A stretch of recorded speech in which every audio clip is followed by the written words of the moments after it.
দারুল উলুম দেওবন্দের প্রাক্তন শেখুল হাদিস, তিনি ইন্তেকাল করেছেন। হযরত সাইদ আহমদ পালনপুরি রহমতুল্লাহ আলাই তিনি তার তফসির হিদায়াতুল কোরআনের ভিতরে লেখেন যে মহান আল্লাহ রাব্বুল আলামিন তার প্রিয়তম হাবিবকে এই আয়াতের ভিতরে এই নির্দেশনা দান করছেন যে হে আমার প্রিয় হাবিব, নবুয়ত রিসালতের কাজে যে সমস্ত মুশকিল, দুঃখ, কষ্ট এবং ক্লেশ, দুর্দশার আপনি সম্মুখীন হবেন, আপনার সম্মুখে আসবে, তা দেখে আপনি ঘাবড়িয়ে যাবেন না, তা দেখে আপনি ঘাবড়িয়ে যাবেন না এবং আপনি কখনো বিচলিত হবেন না, কারণ আমি আপনাকে একগুণ দুঃখ, কষ্ট, কঠোরতার প্রতিফলে দ্বিগুণ সুখ ও স্বস্তি দান করব, দ্বিগুণ কোমলতা দান করব।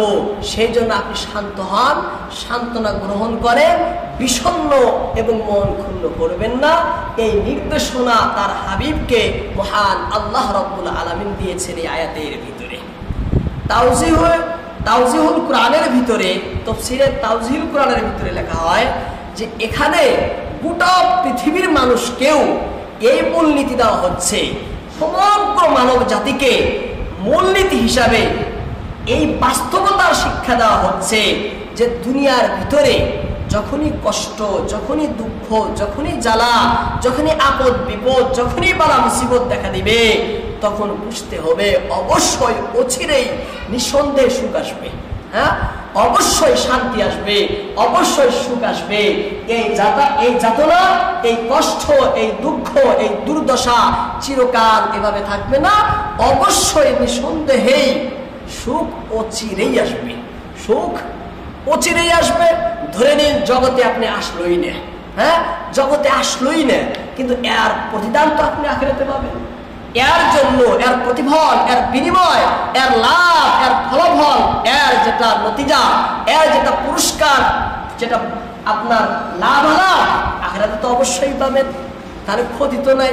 হ্যাঁ, আল্লাহ বলছেন ক্ষণিক সামান্য দুনিয়ার জীবন, এই দুনিয়ার দুঃখ কষ্ট সহ্য করার পর হয়তো দুনিয়াতেই নতুবা আখিরাতেই অবশ্যই তার উপরে সান্ত্বনা, তার উপরে স্বস্তি, তার নিকটে শান্তি, সুখ অবশ্যই আসবে।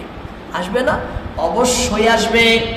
এজন্যই তাফসীরে ইবনে কাসিরের ভিতরে কথাটি উল্লেখ করা হয়েছে, হযরত জিবরাইল আলাইহিস সালাম যখন এই আয়াত নাজিল হয় আমাদের নবীর নিকটে হাজির হন।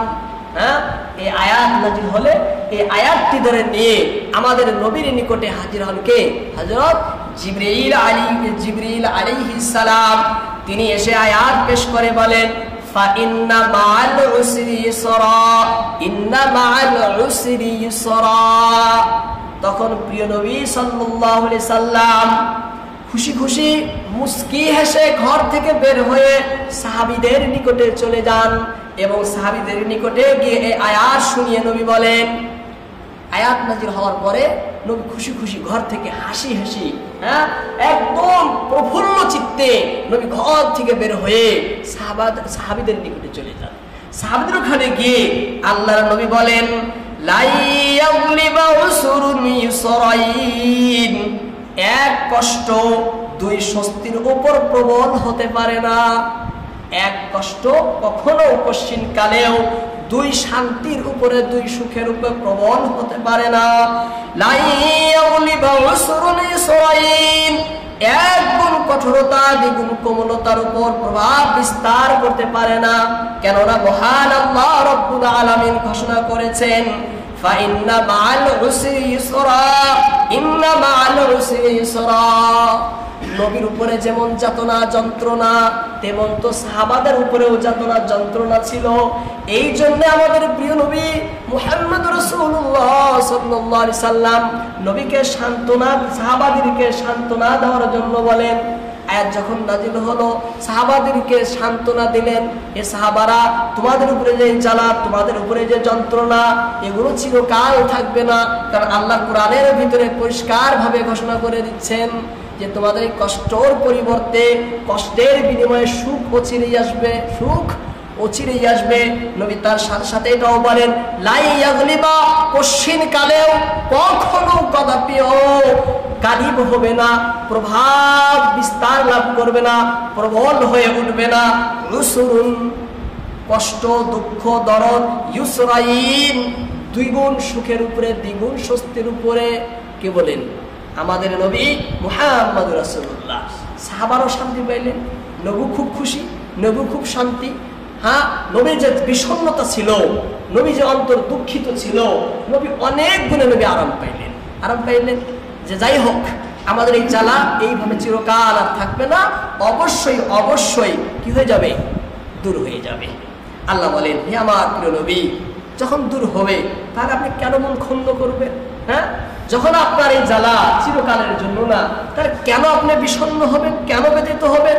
হ্যাঁ, আপনাকে তো আমি অসংখ্য নিয়ামত দিয়েছি। হ্যাঁ, আপনাকে আমি অসংখ্য নিয়ামত দান করেছি। আমি আপনার আত্মিক ও পার্থিব সকল ব্যথা, জ্বালা, পীড়া নিবারণ করে দিয়েছি, এক এক করে দূর করে দিয়েছি। আমি আপনার সকল বিপদাপদ, সকল বালা মুসিবত আমি আপনাকে দান করেছি জাগতিক সুখ শান্তি, জাগতিক কোমলতা, স্বস্তি, এবং আমি আপনার জন্য নিশ্চিত করেছি আখিরাতের সুখ, আখিরাতের শান্তি। আপনার জন্য আখিরাতের চিরন্তন সুখ, চিরন্তন স্বস্তি আপনার জন্য নির্দিষ্ট করেছি, অবধারিত করেছি, নিশ্চিতের উপর নির্ধারিত করেছি। কে বলেছে?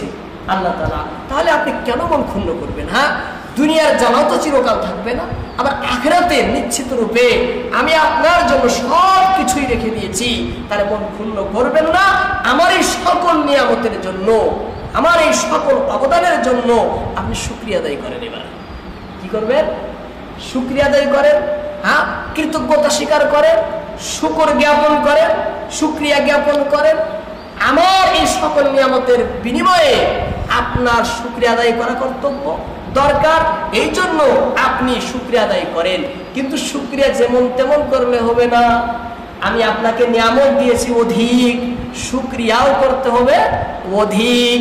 আপনার উপরে অনুগ্রহ করেছি বিশেষ, হ্যাঁ, বিশেষ বিশেষ অনুগ্রহ, তাহলে আমার জন্য ইবাদত শুকরিয়াও করতে হবে বিশেষ বিশেষ। কে বলছেন?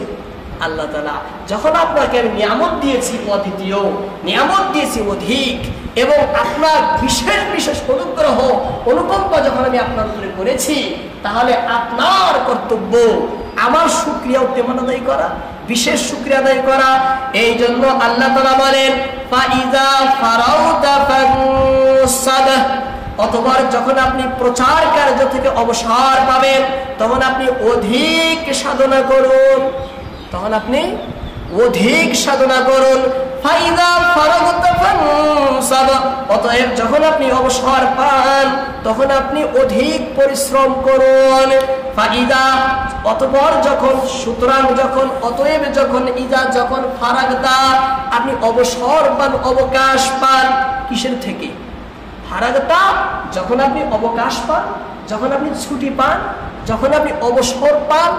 কিসের থেকে? এই যে আপনাকে যে নবুয়তের কাজ দিয়েছি, হ্যাঁ, এই যে রিসালাতের দায়িত্ব দিয়েছি, এই রিসালাতের দায়িত্ব থেকে যখন আপনি অবসর পান, যখন ছুটি পান, তখন ফানসাব, আসলে ফানসাব শব্দের অর্থ হলো অধিক পরিশ্রম করা। এইভাবে পরিশ্রম করা, এত পরিশ্রম করা যে সেই পরিশ্রমের জন্য নিজের শরীর ক্লান্ত হয়ে পড়ে, নিজের শরীর ক্লান্ত হয়ে পড়ে, পরিশ্রান্ত যেন হয়ে যায়। এত পরিশ্রম করাকে বলা হয় ফানসাব। এত পরিশ্রমকে বলা হচ্ছে ফানসাব। আপনি অধিক পরিশ্রম করুন, অধিক সাধনা করুন। হ্যাঁ, আল্লাহ তাআলা বলেন, হে আমার প্রিয় হাবিব, আমি আপনাকে যে কাজের জন্য জগতে পাঠিয়েছি, নবীর জগতে আসার কাজ ছিল চারটা। কয়টা কাজ ছিল? চারটা। নাম্বার 1, তিলাওয়াতে কুরআন, ইয়াতলু আলাইহিম আয়াতি, আছে না কুরআনে? হ্যাঁ, যিনি আপনার প্রতিপালকের আয়াত পড়ে পড়ে শোনাবেন, এটা প্রথম নবীর কাজ। ওয়া ইউযাক্কিহিম, এবং তিনি তাজকিয়া করবেন।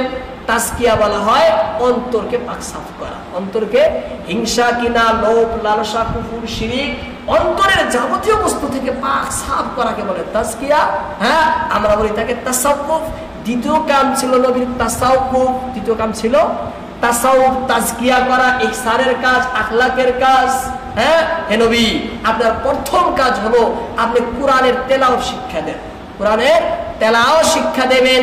সেই আয়াত থেকেই, এই শব্দ থেকেই আমাদের আলিম উলামারা হাফিজি মাদ্রাসা বানিয়েছেন। হ্যাঁ, ওয়ায়ুযাক্কিহিম, আপনি তাজকিয়া শিখাবেন, কি শিখাবেন? তাজকিয়ার কাজ করবেন। সেখান থেকেই আমাদের উলামারা খানকা বানাইছেন। খানকাতে কি হয়? তাজকিয়ার কাম হয়। হাফিজি মাদ্রাসায় তিলাওয়াতে কোরআন হয়, তিলাওয়াতে আয়াত হয়।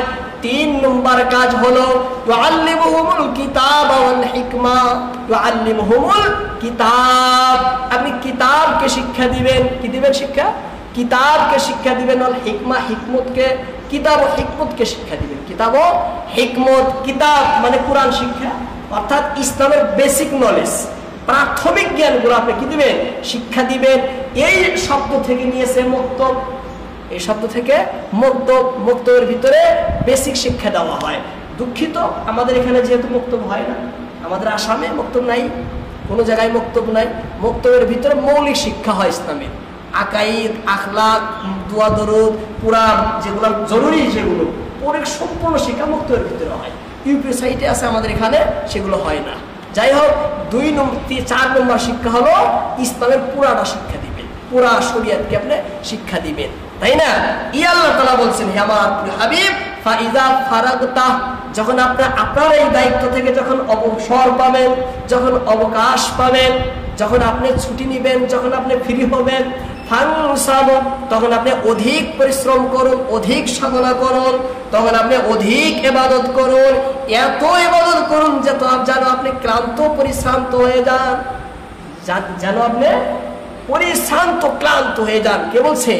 আল্লাহ বলছেন নবীজিকে, হে আমার হাবিব, হে আমার হাবিব, যখন আপনি তেলাওয়াতে কোরআন, তেলাওয়াতে আয়াত, তালিম, তাজকিয়া, তাবলীগ, জিহাদ, প্রশাসনিক সমস্ত কাজ থেকে যখন আপনি ফারিগ হবেন, ফারিগ হওয়ার পর তখন আপনি অতিরিক্ত ইবাদত এর ভিতরে লেগে যান, অধিক পরিশ্রান্ত করুন, অধিক সাধনা করুন, এবং আপনি নফল ইবাদতে, জিকিরে, দুয়া, ইস্তিগফারে আপনি আত্মনিয়োগ করুন, আত্মনিয়োগ করুন, সেখানে মশগুল হয়ে যান, সেখানে নিমগ্ন হয়ে যান। এটাই আপনার জন্য উপযুক্ত, এটাই আপনার শান ও শৌকতের জন্য মুনাসিব। কে বলছেন? আল্লাহ তাআলা বলছেন নবীজিকে।